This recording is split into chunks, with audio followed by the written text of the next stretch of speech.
Welcome to the very first bonus episode of the Rabbit Hole podcast with Suibhne. We are going to be talking about names, particularly the name of Serbia and where it comes from and all that jazz. And I thought it'd be a lot of fun to do this little bonus episode to say thank you to my generous supporters on Patreon and YouTube members. If you're listening to this, thank you so much for your support. I really would not be able to do this without you. Your support has meant that I've been able to slowly start expanding Suibhne as the channel, getting on board some help. So I really, really appreciate that. And hopefully that means more content more often. One can dream at this point. So I wanted to talk today a little bit about the name of Serbia. Last episode, we sort of discussed Kosovo ad nauseum, and it got me thinking, it might be a really good idea to sort of talk about the origin of these names and where they come from. So like Kosovo obviously is like a very separate and distinct part of Serbia. And that in itself is such a political statement because it is currently completely de facto independent. They are not a dependent part of Serbia at all. They are a country in all the ways that matter other than legal recognition. So a lot of countries do recognize Kosovo, a lot of them don't. Most of them don't, in fact. And for all intents and purposes, they're a separatist state. They're a breakaway state that separated from Serbia during and after the dissolution of the Soviet Union. Oh, I just said Soviet Union. Yugoslavia, the dissolution of Yugoslavia and the wars that resulted from that. Kosovo is a distinct ethnic and historical region of Serbia and has been for a very long time. Another controversial statement for the Serbs. It is inhabited primarily by Albanian Kosovars who are obviously very historically and linguistically and culturally, religiously distinct from Serbs. And that is one of the very many reasons why they chose to go out on their own and separate. They had a lot of grievances with the Serbian state and the Serbian nation-building project after the disillusionment of the Yugoslav state, but we'll get all into that in the video. And Kosovo gets its name from an open field, Kosovo Field, and it's got a sort of obscure origin in its name, where it comes from. There's competing theories as to the origin of its name, but we can go into that some other time today. I want to talk about Serbia. So where does Serbia get its name from? Names of countries are actually quite new. It's one of these things that we have this end of history bias in our heads. We sort of tend to think of ourselves and our context of our existence as having always existed. So you can look back on a map of France, and you can, from say the Middle Ages, you can go back and you can see a map and it'll have the label France on it. But that in itself is a very like modern cultural lens that we've applied to that. And a single unified political entity called France essentially did not exist forever, and it wouldn't have existed in the Middle Ages. What we have done is sort of apply our own sort of modern biases and our way of understanding the world in nation states. That's like primarily what we live in now. We have the nation, French people, and the state, France. And we've retroactively applied that to the past. And that's just a common way of understanding the world, and it doesn't really have anything wrong with it, but it's just it can introduce a bias into our brains that sort of says, oh, well, these things have always existed. Where did they come from? No, they've always existed. In the Middle Ages, a French person would have been something that wouldn't that's not something anybody would have identified with necessarily. The term comes from the origin, like the Franks, but there were different people and different ethnic signifiers in those times. So you have, for example, the Burgundians and the Aquitanians and blah blah blah. But we're not here to talk about France. We're here to talk about Serbia. Serbia gets its name from one of the many tribes that originally migrated into the Balkans during the Great Migration period. But that is not always the name that has been applied to this area. Some of the more famous names for this area, Illyria is one of the more common ones. That goes back to antiquity. That was the Greek name for this part of the world that you're seeing here. Below Serbia, you have the bottom, the sort of southern end of the Balkan Peninsula. That is mostly what is today Greece, and the Greek islands and the Greek peninsulas, the modern nation state of Greece. And as you go further north, you get what is today Serbia. The ancient Greeks who inhabited these little islands and peninsulas called the area to their north Illyria, which is probably the most useless name to them, to an understanding of history, because Illyria kind of makes an implication. It sort of makes it tells us far more about the way the Greeks saw the world than it tells us anything about the Illyrians, if that makes sense. The Greeks sort of loved making maps, and they loved telling stories and mythologies and histories and that kind of thing. They really loved explaining the world around them using the scientific method, or at least proto versions of the scientific method. And Historia, Herodotus was a famous philosopher and by some accounts the first historian, because he invented something called historia, which means like learning by inquiry, or something like that. It means like asking questions to learn is basically what the word historia means. And obviously the modern academic discipline of history is completely different to Herodotus's version of history, which was asking people about places and things and then just writing it down, uncritically recording information. It'd kind of be like doing a little vox pop on the street and sort of saying, hey, where did you just come from? Oh, I just came from that place over there, up the road, a big building. It's brown and it has windows, and you just write all that down, even if that's not true. That's sort of Herodotus's way of doing history, and the Greeks sort of came up with all sorts of methods of explaining the world around them, via these stories and via mythology and folklore and all that sort of thing. And the Greeks, fancy pants Greeks, thought themselves very sophisticated and wise. And the reason why we're sophisticated and wise is because we live in cities. The cities was called the polis. It's where we get the word like metropolitan. Politan means city. What other kind of words? Metropolitan. Politics just means like the thing you do at the city.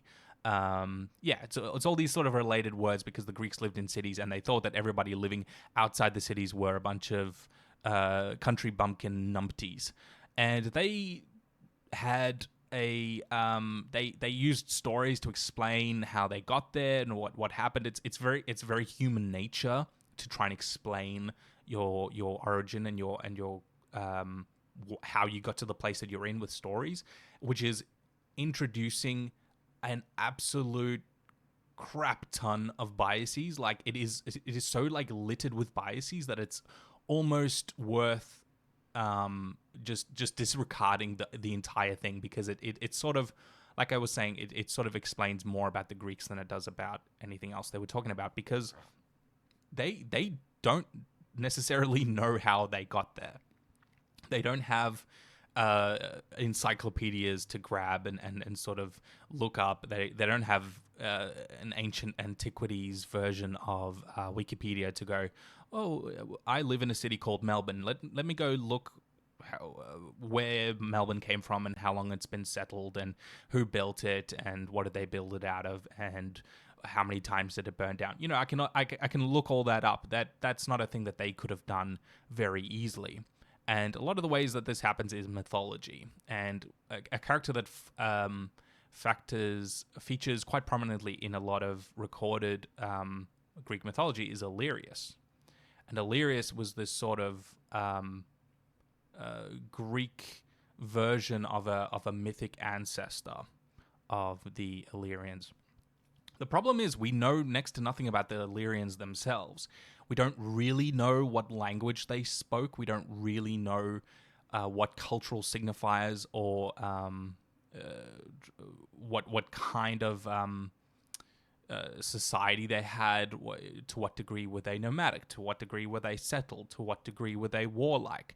Though we have reports of what other people wrote about them, and that primarily being the Greeks and the Romans, and you sort of get increasing records about the Illyrians as time goes on because the world around them becomes a bit more connected, and eventually, obviously, the Greeks end up having quite a reciprocal back and forth relationship with these Illyrians. They introduce a lot of like mercenary activity. The Illyrians set up their own political entities at some point. So this is primarily the world around which the Greeks just called Illyria, and it's really not clear if they all sort of spoke one language. They probably didn't. That would be incredibly unlikely. A geographic signifier is not a good indicator for linguistic or cultural or any other kind of signifier.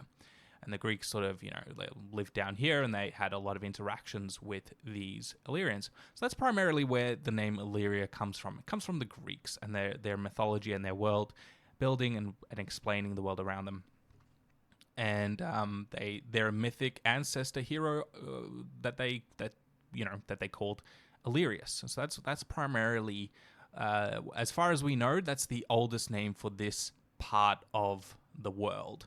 And then obviously when the Romans get involved and then the Eastern Romans take over this area, you sort of have changing names and identities. So at some point, there is a Roman state that comes in. The Greeks sort of, I'm sort of going backwards in time here. So the Greeks sort of, down the bottom here, they get subsumed by the Roman Empire.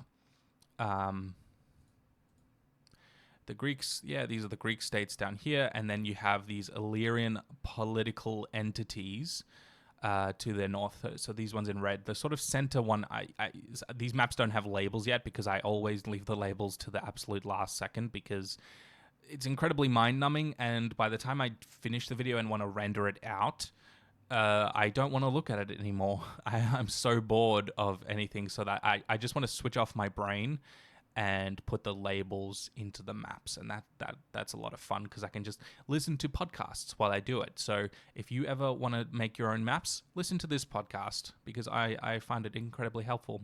So in the center of this image, you can see the darkest red. That's Dardania. So the Dardanian kingdom is this Illyrian kingdom, or Illyrian, as far as we can tell by what the Greeks told us. We don't know exactly what and who they were. There's a lot of theories that they could have been Thracian in origin, just to the east, right there, sort of between Constantinople on the map and the sort of dark red bit. That there's Thrace. These are all these people in ethnographic terms and like anthropological terms. They call them what's the word for it? It's like Paleo-European strata, like which is a complicated way of saying that like there was these groups that had settled all over the European continent in small groups, and then there were these massive migrations of Indo-Europeans. And those Indo-Europeans brought with them a whole bunch of cultural and linguistic changes and changes in material culture to subsume the earlier Paleo-European cultures.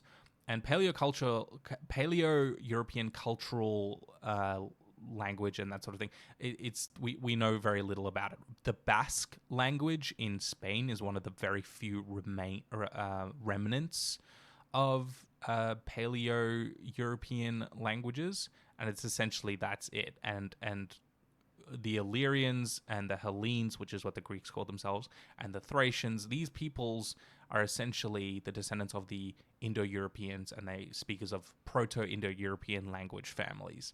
And when they spread out, they would have had a divergence quite significantly over time. By subsuming those earlier cultures, they get influenced by them, and language and culture changes.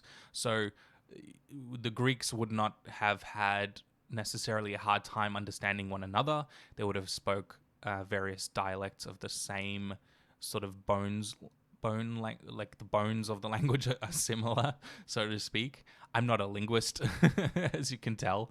So they would have had very little issue communicating with one another. But in the countryside, between the polises, exist all these other people, these other presumably Hellenic people who would have been culturally related to the Greeks, but not necessarily fully culturally contiguous.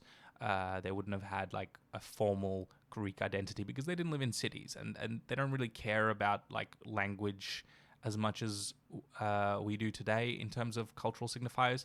Being Greek at the time just kind of meant, you live in a city, you drink wine. Those are like the two most important things to being Greek.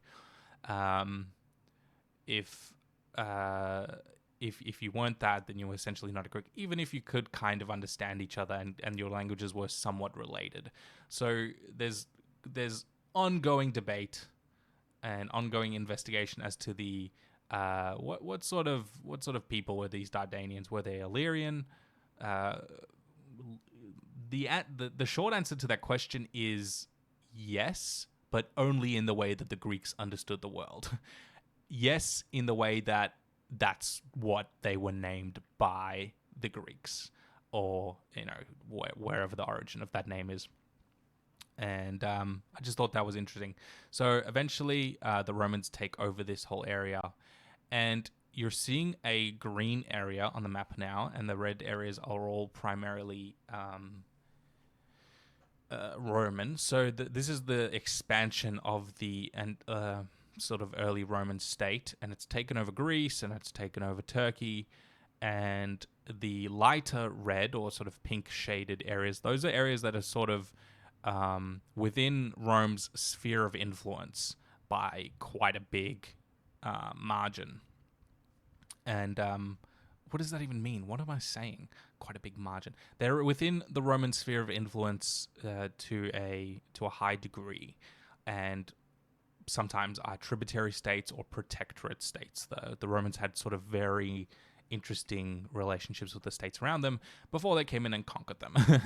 So up towards the top left of the image, you have this sort of Roman Illyria. That's a name that they inherited from the Greeks. And then you have Dardania, sort of down towards the middle. That's the Dardanian kingdom that eventually got taken over by the Romans. And then you have Thrace to the right.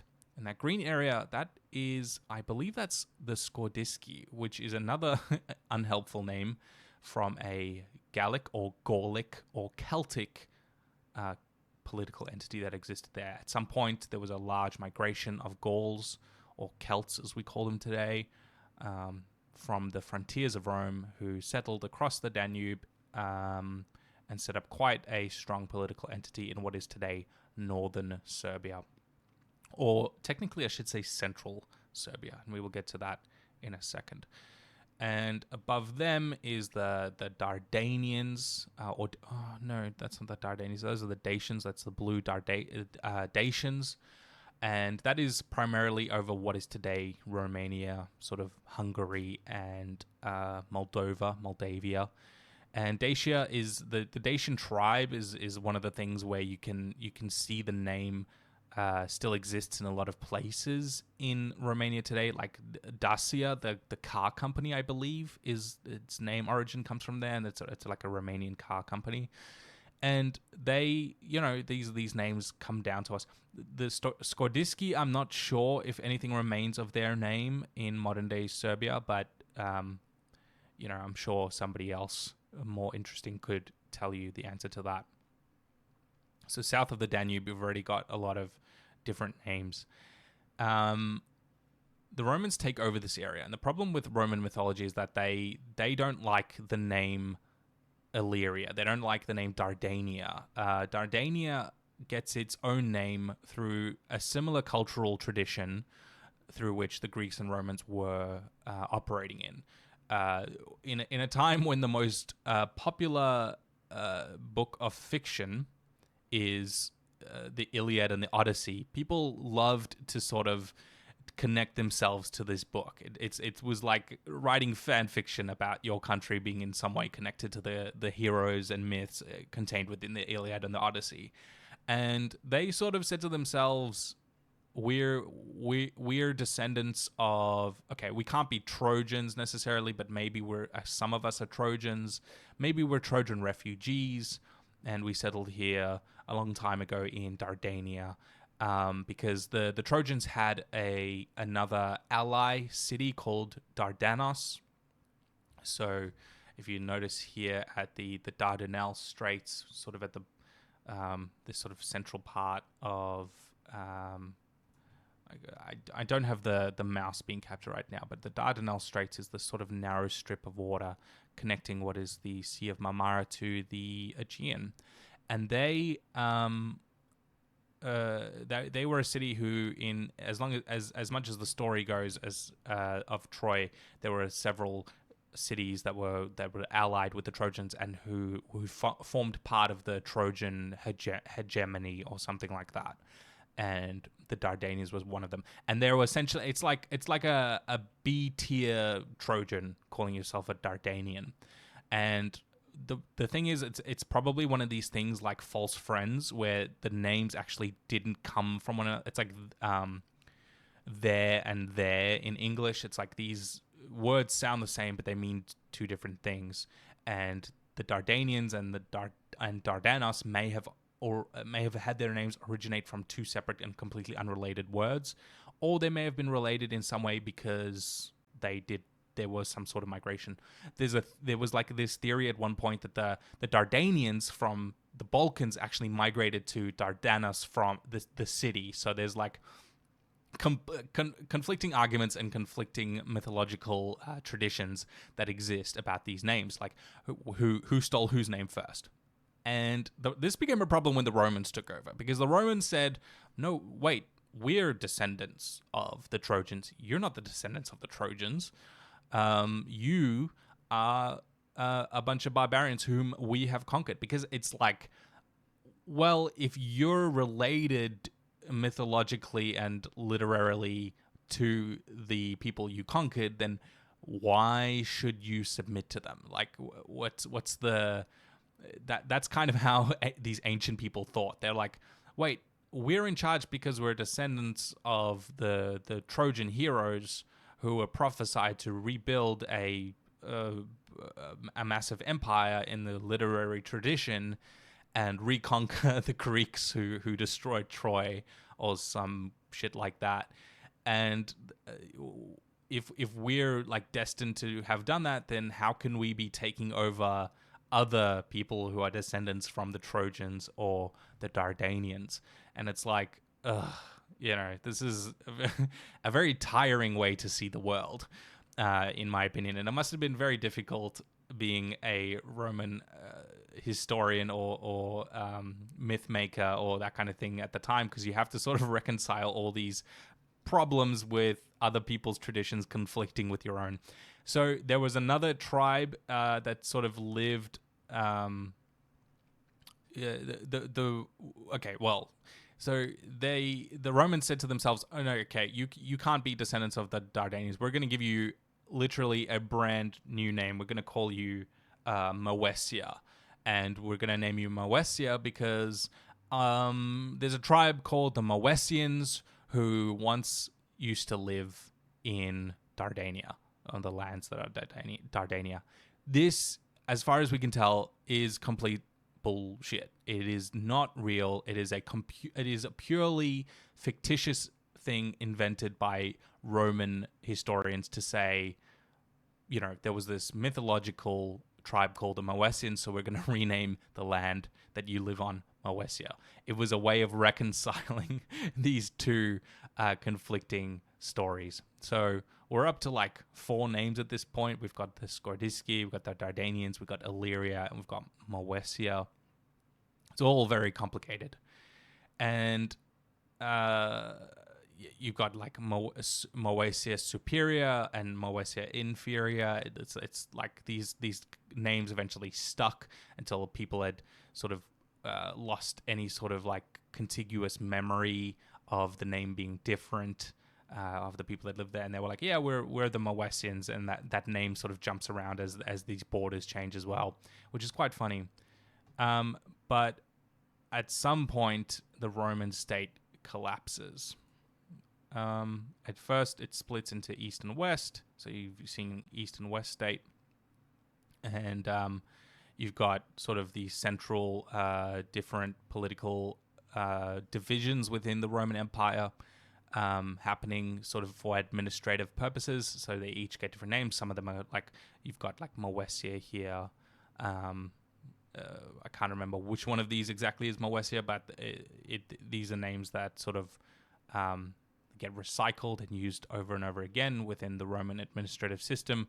One of the most funny ones is the ones that, like, Macedonia is initially this part sort of like southern central Greece, and then it gets moved all the way over to what is today like Thrace, because they loved recycling names. It's too difficult to like think of new names.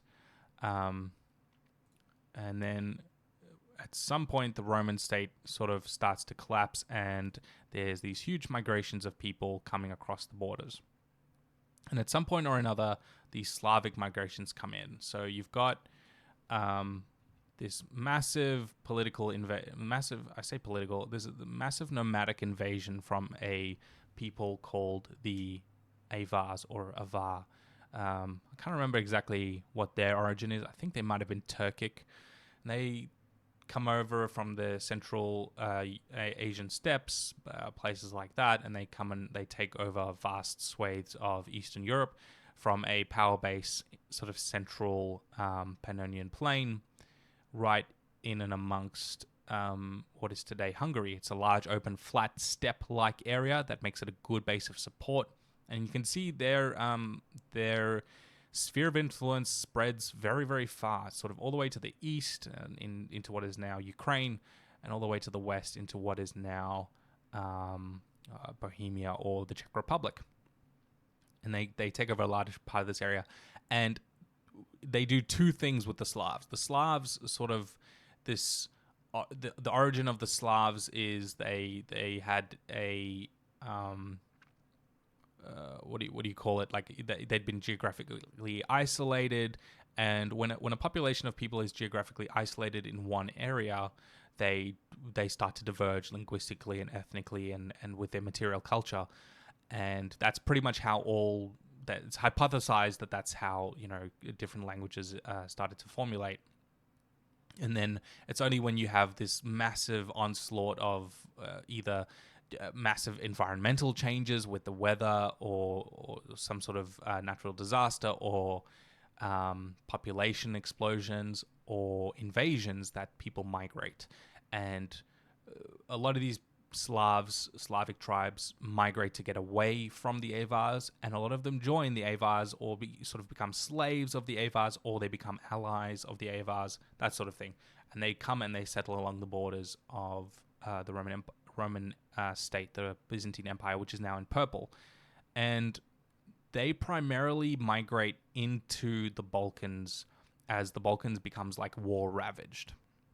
The Avars and other groups, you've had centuries of this point of migrating peoples, raiding and destroying the Byzantine realm and these areas become depopulated. So a lot of Slavs move in to the area, and they change the sort of ethnic makeup of the Balkans over a short space of time.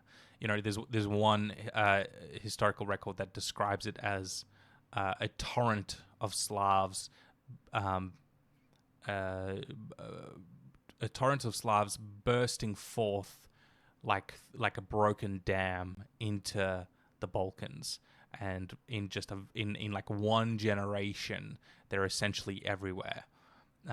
From top to bottom, the place is all Slavic now.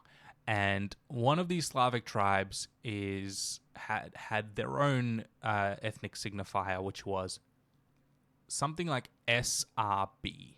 Those were, if you were to transliterate directly the name they had for themselves, it was something like SRB.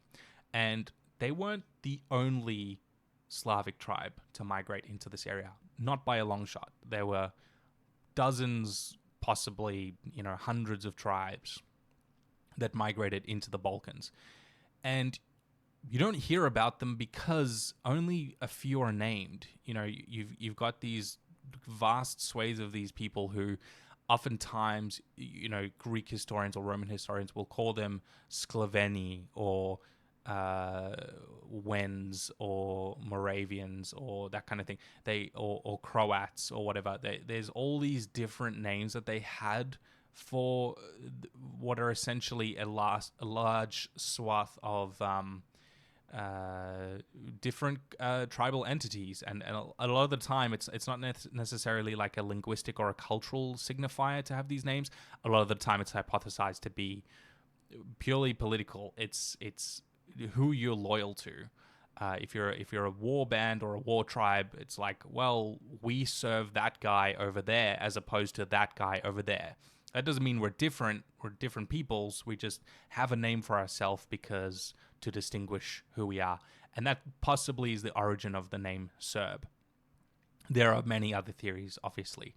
But their cultural identifier eventually won out in terms of its use for describing the land that they eventually came to inhabit in the modern nation state. Like being a Serb is an endonym that they ascribe to themselves eventually.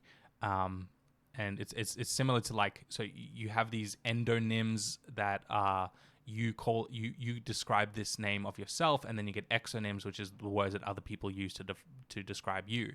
And it's not clear what they would have used, but we know what survived, if that makes sense. We don't know for a fact that every person on this soil didn't call themselves a Serb at some point, but we do know that the word Serb is one of the few that survived in terms of its popularity and usage, in a similar way to Croats or Slovenes or Slovaks. Like, a lot of these names survive as the name for the group as a whole, rather than their individual signifiers, because politically they would have unified and changed allegiances over time, and they would have created these medieval political states. And one of my favorite ones is the Bosnians. So the Bosnians would have had obviously very many names for themselves, but eventually the name that wins out is a toponym, which is a great word. It means named after a geographic feature. So there's a river called the Bosna River that runs right through Bosnia. And so people started describing them as being, oh, they're the people that come from the Bosna River, which is great. And there's a lot of those names that sort of exist in Serbia too. There's a river in Serbia called Moravia. So like a lot of Serbs were called Moravians. There's Macedonia. So the geographic region of like Roman Macedonia kept its name for a long time, and a lot of the time people would just call themselves Macedonians. That is one of the ones that is survived down to this day. Even when Macedonia became not just a geographic signifier anymore, but more of a cultural and ethnic identity, that caused a big stir, because the ethnic makeup of this region has changed a lot over the centuries, and now suddenly you have competing ethnic identifying characteristics in one sort of geographic area using the same name. You've got Greek Macedonians and Bulgarian Macedonians and Macedonian Macedonians and Serbian Macedonians. So it becomes a real problem when they're all using the same name from these toponyms, because when nationalism is birthed, people the defining characteristic of nationalism is that it harkens back to some past glory. It is always to create a national identity, you have to sort of point to the similarities in your culture and history from long ago, and point to past glory and that sort of thing. It's the thing that binds you together, and this becomes a problem when you're all claiming the same heroes. The Romans did this exactly this when they renamed Dardania to Moesia. They're all inventing fake histories for one another, inventing fake histories for themselves, and taking names of places and identities and stories that are famous and applying them to themselves. Alexander the Great is the big one. It's the one that everybody knows, and they know he came from that sort of area.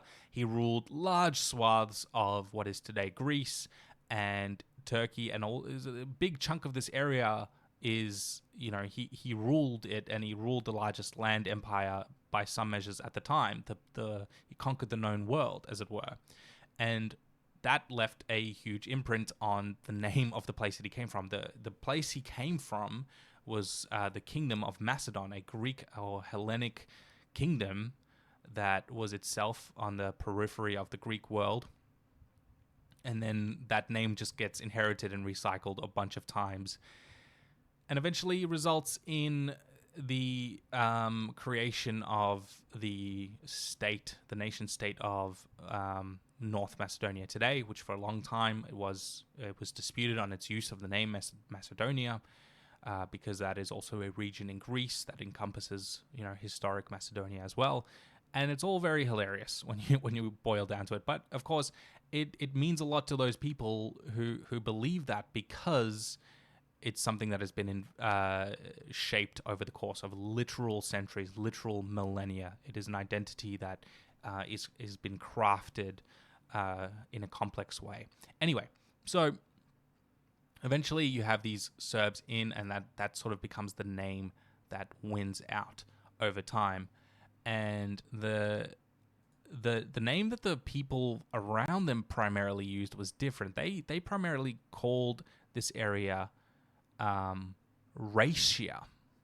Now, that is a sort of Latin toponym for this area, and that's sometimes why you might see, if you look up an old map of this area of Serbia, sometimes it'll say Serbia, just like, that example I used at the beginning about the French, but sometimes it'll say Ras, R-A-S, or it'll say R-A-S-C-I-A,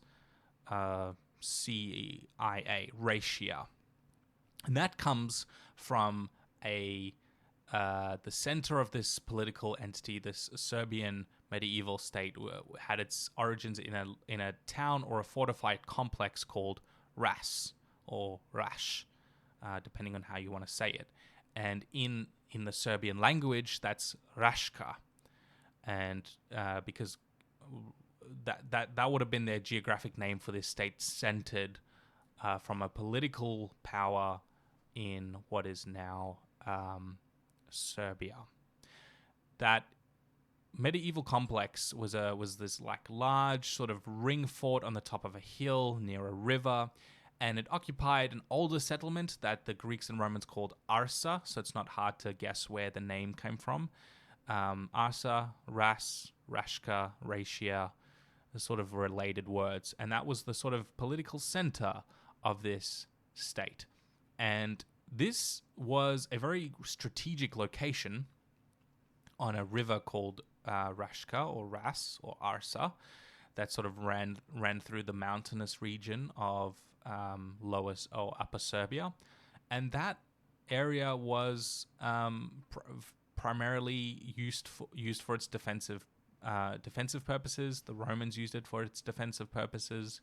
The rivers help you transport things, so you can build a mine into the mountain and take out all this metal and precious stuff, and you can put it on a barge and sail it down the river willy-nilly, or you can go through the valleys and you can protect those valleys through the use of ring forts and castles and that sort of thing. And this becomes very important to the medieval Serbian state.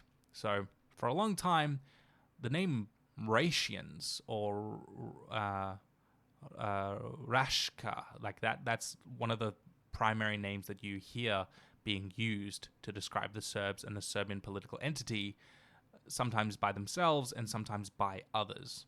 The Hungarians, the Germans, the Bulgarians, the Romans, the Eastern Romans, they primarily call these people the Ras people in reference to its medieval capital.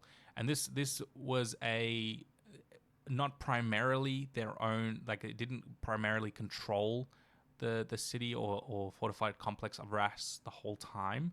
It was contested for a long time between the medieval lords and kings and emperors of Bulgaria and the Romans and that sort of thing. Ostensibly, you'll see that what is Serbia there is sort of split between these two geographic entities, two major geographic entities. Obviously, there's more. But on the left there was one in purple, and on the right is the one in light green. The one in light green is primarily under the influence or control of the Bulgarians, and the one on the... did I say left before? Yeah, well, anyway, the one on the left is purple because it is under the cultural sphere of the Byzantines, and who are the Eastern Romans. And that sort of shows this like complicated sphere of influence, like battle that's going on between these two rival claimants to this area, and the city of Ras like changes hands a lot of times. So it's like going back and forth between these two. And then you've got these coastal principalities or Župans, which is another word for it. They've got their own names. You've got like Zeta and I can't remember any of the other names, but they're sort of they become politically important in other ways, and I'm hoping to sort of do a video covering them in more detail when I cover something like Bosnia or Montenegro or Dalmatia, that sort of thing.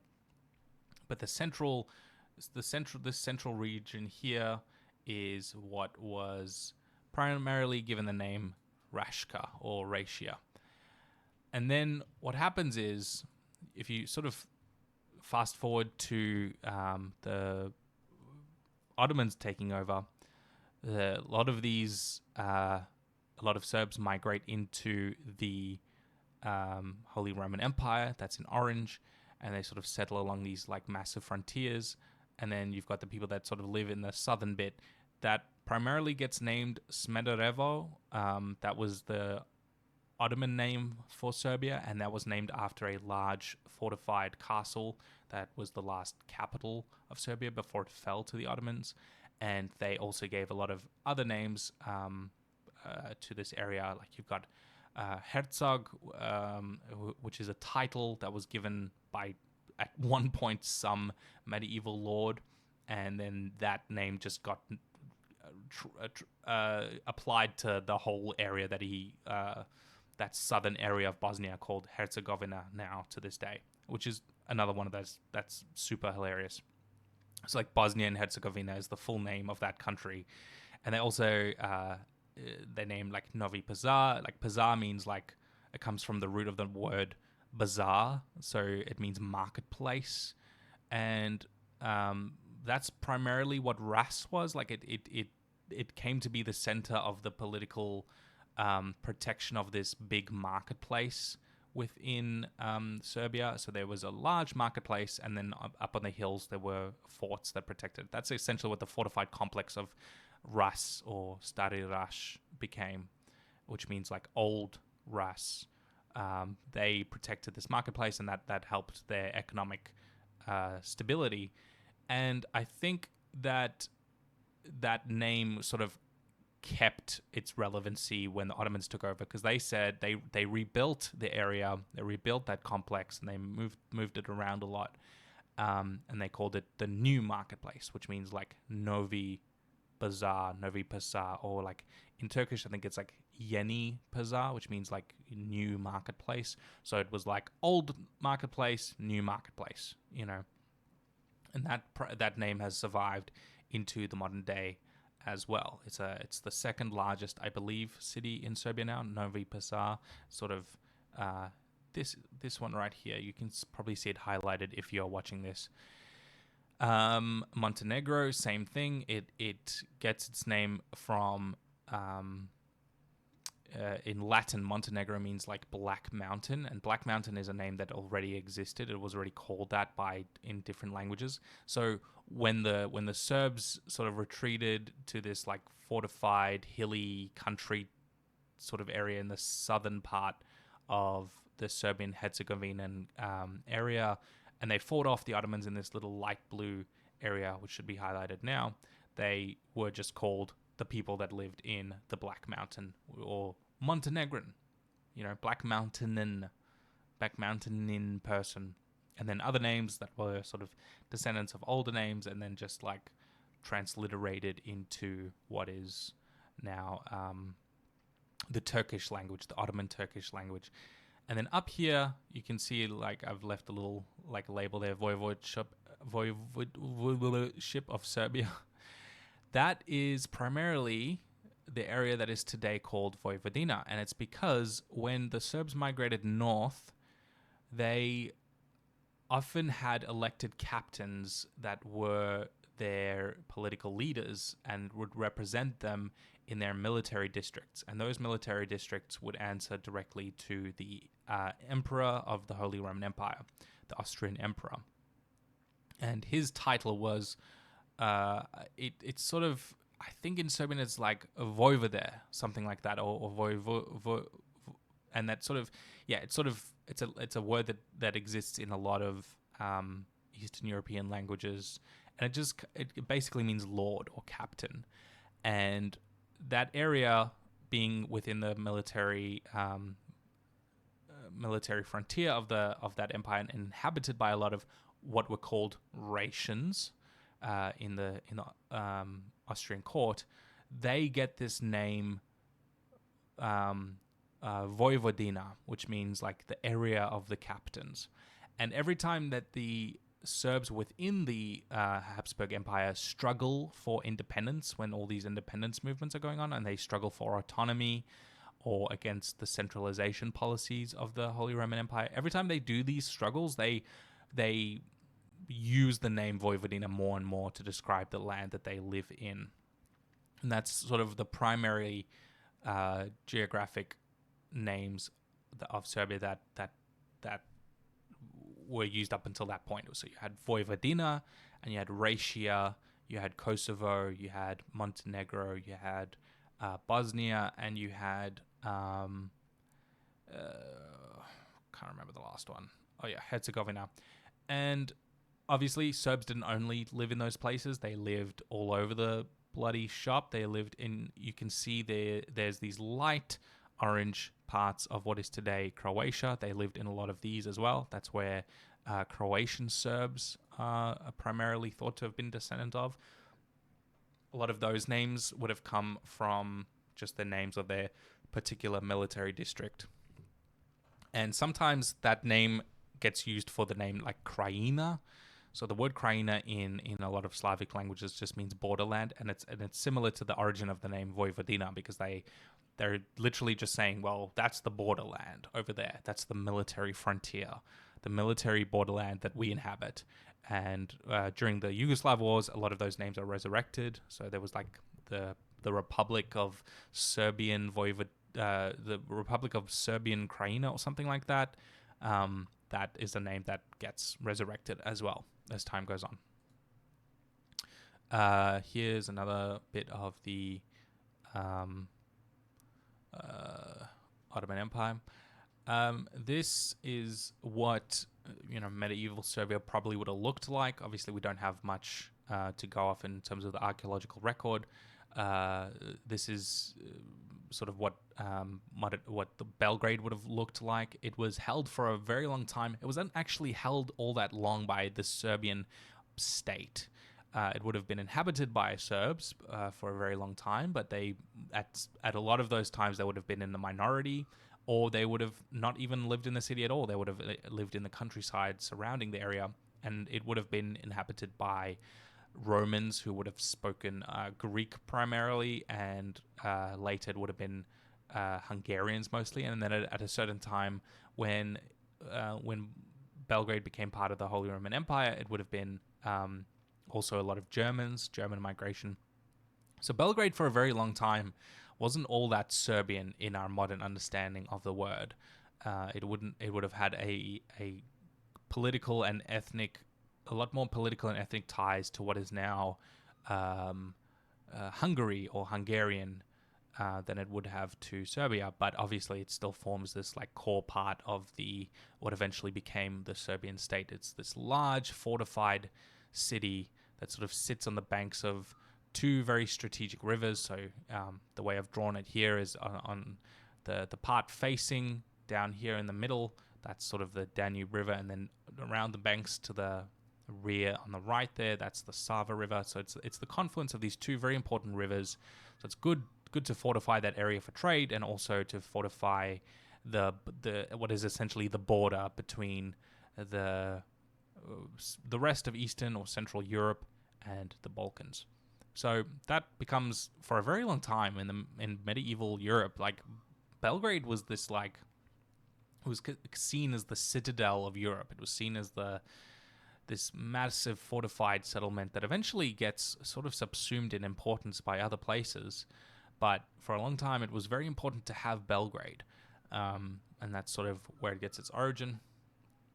And I also have in the video, this is a monastery.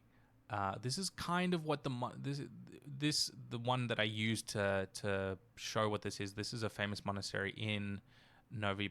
Oh, it's not really a monastery. I think it was just a church, and it's the oldest church in Serbia that is still around.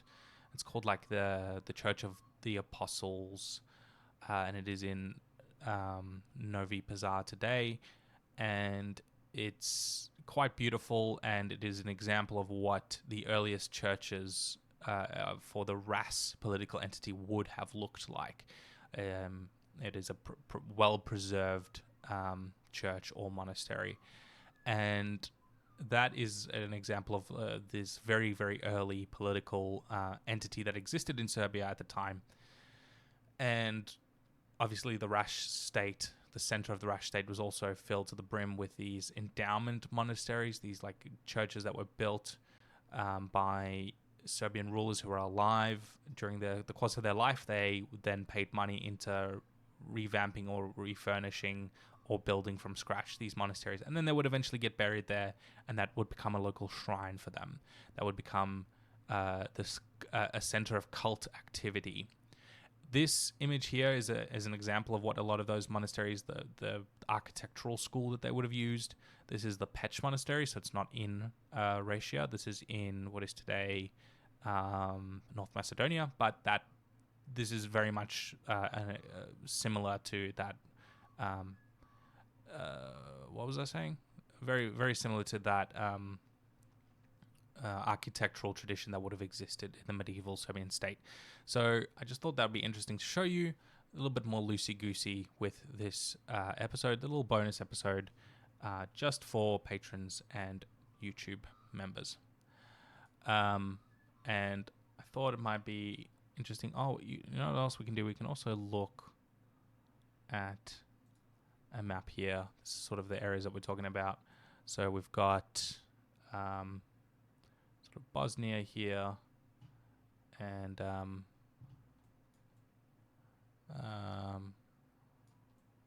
this is the sort of area. So we've got Novi Pazar down here. That's the city we're talking about, and this is primarily the focal point of what would have been the medieval Serbian state. So as you can see over here, we've got like this monastery. Sort of hard to center it. I don't think I've centered the map very well. Okay, so that's sort of the Sopachani Monastery. That was an important monastery, and that's right below it. You've got the Rashka River that sort of flows out and gave its name to all these areas, or vice versa. And over here, you'll notice this is the sort of central valley of the Ras River, the Rashka River, that exists very close to Novi Pazar, on the outskirts of what eventually became Novi Pazar, which grew dramatically during the Ottoman period. And there's these fortified settlements that exist. You can still see today, and the monastery still exists. It's been well preserved. A lot of archaeology needs to be done in this area to really to really uncover how much of the medieval Serbian state exists and is preserved. But the bits that have been uncovered, that's a conversation for another time about to what degree archaeology should play. Should archaeologists have free reign to just go in and dig up whatever they need to? It's a complicated question. But for the time being, the bits that survive, you've got this medieval ring fort that exists on the top of the hill in the Rash Valley. This is Stare Rash, which is this large fortified settlement that pretty much the outlines of which only remain to be seen. And then a fortified cave at the bottom of the hill that sort of connects to the monastery. The ring fort. Across the hill, there's another remnants of a fort, and then over here you can see the remnants of a marketplace, and then another remnants of a marketplace. So here we go, the remnant of this marketplace and that marketplace. So this is Staro Trigovište, which means something like old marketplace. This would have been the old marketplace that is referred to, as opposed to the new marketplace all the way over here, Novi Pazar, new marketplace. So quite a significant difference in scale. And then over here, sort of in the northern part of the city, you've got another famous monastery, the Stupovi Monastery that exists, that also dates back to the medieval state. And then somewhere here, here we go. Here is the oldest surviving church, that one that we looked at before. This is where it exists in Novi Pazar. It is surrounded on all sides by a large ringed fortified wall that possibly dates back to that period as well as some other ruins on its northern side, and a large cemetery. So this is very much the remnants of that old medieval Serbian state that still survives to this day, which is awesome. Like, I love how much of this stuff has survived thanks to the hard work and dedication of archaeologists, and also the church that pumped a lot of money, a lot of thin resources that it had during the Ottoman times into preserving it, and that I think is great. So it was really fun to do this. Let me know if you liked it. Sort of a bit more loosey-goosey than the other podcast. Bit more loosey-goosey. If that's something that you found to be fun, let me know, and we can do it again next time. And please be sure to comment any questions you have. I would love to talk to you directly and talk about whatever questions you have on the next episode. I can either do it publicly on the main podcast or on this Patreon one or membership one. Thank you all so much for listening, and I will see you next time.